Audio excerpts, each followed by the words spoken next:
انا مش قادره، انا لازم اروح المستشفى. عبد الله، عبد الله. خير، عايزه ايه؟ انا لازم اروح المستشفى، مش قادره، انا تعبانه قوي. مستشفى مين في نص الليل؟ بعدين انت شايفاني معايا فلوس عشان اوديكي مستشفيات؟ ما تاخديلك اي مسكن وخلاص. ده حمل مش مجرد تعب عادي، انا لازم اروح المستشفى. بعدين انت محسسني ان انا حامل في طفله، انا حامل في طفلتين. ماليش دعوه، اتصرفي زي ما دايما بتتصرفي. وبعدين أنا لو كنت اعرف ان انا بعد الجواز ابقى فقير كده بسببك ما كنتش كملت معاكي، ولا كنت اصلا هشيل مسؤوليه الطفلتين اللي في بطنك اللي انت فرحانه لي بيهم دول. انا معيش فلوس اصرف عليكي ولا اصرف عليهم، ولا معايا فلوس اصلا عشان اشيل مسؤوليات حد. كفايه اللي انا فيه، انت فقرتيني. انا ماشي وسايبها لك، شوفي بقى تصرفي عليهم وعلى نفسك منين. والله العظيم ما انا راجع البيت ده تاني ولا هتشوفيني تاني عشان ارتاح منك. يا عبد الله استنى، ايه اللي انت بتقوله ده؟ انا ازاي هشيل مسؤوليه اطفال لوحدي؟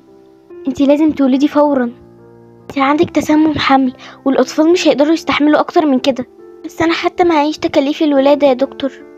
ما تقلقيش، ان شاء الله احنا هنتصرف بما انه ظروفك مش مساعداكي. ما شاء الله بناتي الحلوين. البنت اللي في ايدي دي هسميها نيرة، والبنت اللي في ايدك دي هتكون نور، على اسم مامتي الله يرحمها. هو فين جوز حضرتك؟ مش المفروض كان يجي يستلم الاطفال معاكي؟ انت كده مش هتقدري تطلعي لوحدك.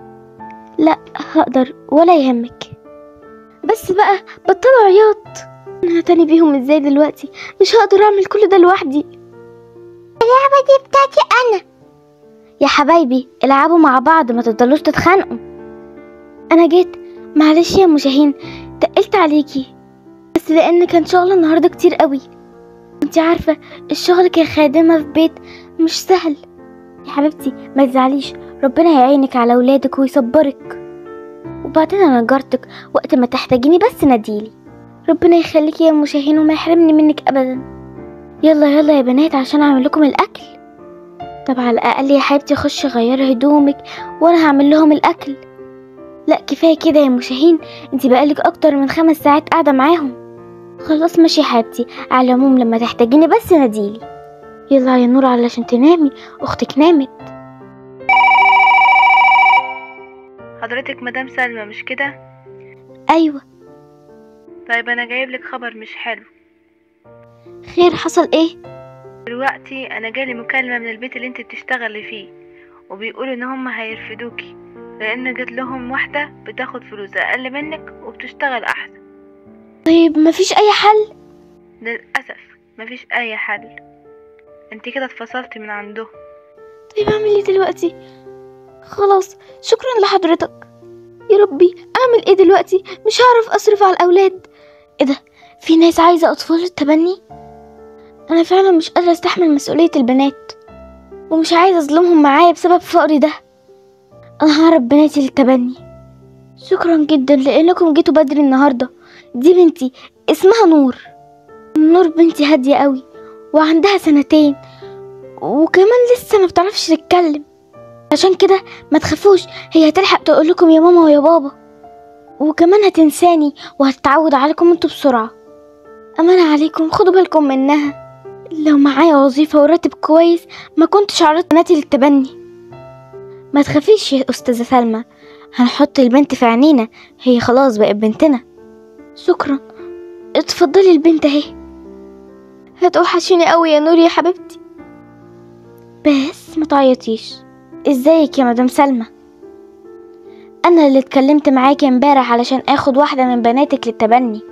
انتي عارفه طبعا من الكلام اللي انا قلتهولك ان انا راجل وحداني ومراتي متوفيه، علشان كده قررت ان انا اتبنى بنت واهتم بيها وتهتم بيا علشان تبقى سندي. علشان كده ما تقلقش، بنتي هتبقى احسن سند ليك وهتتعود عليك بسرعه. ده بيتك جديد يا نور يا حبيبتي؟ ما شاء الله البنت جميله قوي. ان شاء الله دي تبقى احلى بنت هنفتخر بيها قدام الجميع. ده بيتك الجديد، اتمنى بقى يكون عجبك. ده هيبقى بيتك اللي انت هتعيشي فيه طول حياتك. وانا طبعا تقولي لي بابا، قولي بابا كده، بابا. شاطره. اخيرا يا حبيبه بابا كبرتي وبقيتي احلى واجمل شرطيه. ربنا يخليك يا بابا، لولاك ما كنتش وصلت للي انا فيه دلوقتي. طيب انت هتبدأي أول مهمة ليكي امتى؟ النهاردة بإذن الله عندي مهمة. مهمة ايه بقى؟ في شركة بتسوق العقارات معرضة للهدم، وطبعا ده شيء غير قانوني. وطبعا بعد ما الشخص يروح يشتري البيت مش هيقعد سنة ولا سنتين وهيروح يقع. واحنا بقى عايزين نعرف مين الناس اللي بتبيع العقارات دي علشان نقبض عليها في أسرع وقت. ربنا يوفقك يا حبيبتي، ان شاء الله تقدري تعملي كده. طيب احنا رايحين فين دلوقتي يا حضرة الشرطية؟ في دلوقتي معايا 3 أسماء شركات، وفي منهم شركة بتنصب على الناس.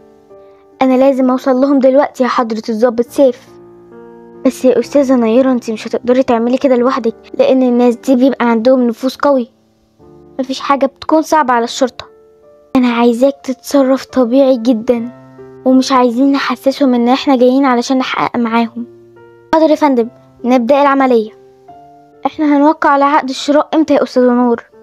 العقد هيجيلك فورا، بس زي ما انت عارف هتمضي دلوقتي، وبمجرد ما تمضي مش هتقدر ترجع عن كلامك تاني.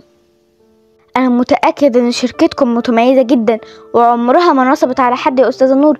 هاتي العقد وانا همضي. اتفضل، العقد اهو. شكرا، كده انت رسميا اشتريت العقار. سوزي. نعم يا أنسة نور. جمعي لي كل الموظفين في اجتماع طارئ. اجتماع. طبعا زي ما انتم عارفين ان الشركة دي موجودة بقالها اكتر من 30 سنة، وعارفين طبعا ان انا اللي مسكت الشركة دي من بعد والدي. انا جمعتكم علشان عايزة اعرفكم على معلومات مهمة جدا. دلوقتي انتوا عارفين ان نسبة المبيعات عندنا بدأت تزيد، وان في ناس غنية جدا بدأت انها تشتري من العقارات بتاعتنا. بس يا آنسة نور، اغلب موظفين الشركة عارفين ان البنية التحتية للعقارات اللي بنبيعها غير مستقرة. وهل حد اكتشف ده؟ لا، محدش اكتشف اي حاجة، بس مصيرهم يعرفوا، لانه ممكن تعدي سنة سنتين 5 والبيت يقع. ده هيبقى سوء حظهم. انا مش مسؤولة لما البيت ده يقع. انتهى الاجتماع، انصرفوا. هو حضرتك مديرة اعمال صاحبة الشركة؟ انا مدام سوزي، رائدة اعمال الآنسة نور. وانا الشرطية نيرة. دلوقتي انا عايزة اقابل صاحبة الشركة لو سمحتي. حاضر يا فندم، تعالي ورايا. آنسة نور، في حد عايز يشوفك ضروري. طيب اتفضلي دخلي المكتب. اوه، شرطية. اتفضلي عادي يا حضرة الشرطية. أأمريني، عايزة ايه؟ جاي تشتري عقار؟ لا، انا في الواقع جاية علشان اسألك شوية اسئلة.